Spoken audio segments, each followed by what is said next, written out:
Welcome back to Pharmacy News. We are absolutely delighted to have Professor Stephen King here with us. Professor, you've just finished your session and you brought up quite a few challenging questions to the audience. Can you tell us a little bit about how that went? The review is looking at a range of issues in community pharmacy.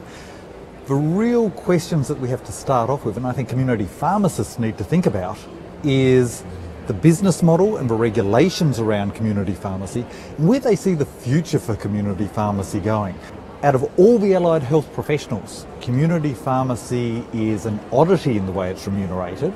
Okay. They're getting remunerated through supplying medicines, through the markup on medicines. That's getting lower and lower through price disclosure, through competition. And so I think community pharmacists need to ask themselves, if we're health professionals, how should we be remunerated for the professional advice on medicines we provide to patients, to customers who come into our pharmacy?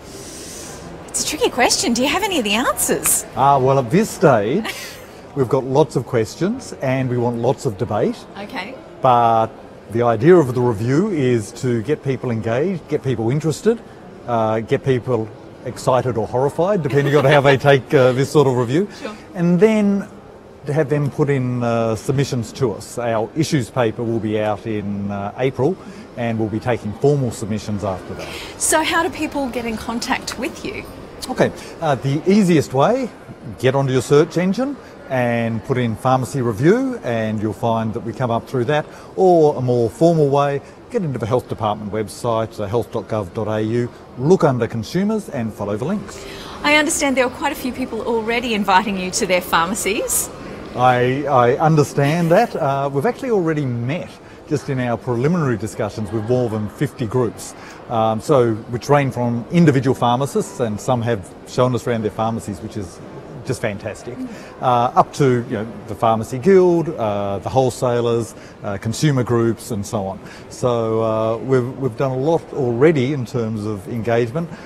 We expect there to be a lot more occurring, particularly in June, once the discussion paper's out there, once we start getting those submissions. You'll be well travelled, that's for sure.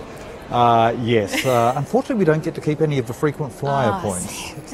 You need to work on your contract. What do you hope to achieve at the end of this review? Well, the formal output of this review is that in March next year we'll be providing recommendations to the Minister. What do we hope to get out of this review? Well, hopefully our recommendations will underpin the next 10, 20 years of development of community pharmacy and pharmacy more generally in Australia, so that consumers, so that patients get the best possible health outcomes, so they've got access to affordable medicines, and we have a sustainable way of making sure those medicines get to the consumers no matter where they are in Australia. That's the gold standard. That is. Yeah. Watch this space, Professor. Yep. Thank you so much for your time, Professor Thank you very Stephen much. King.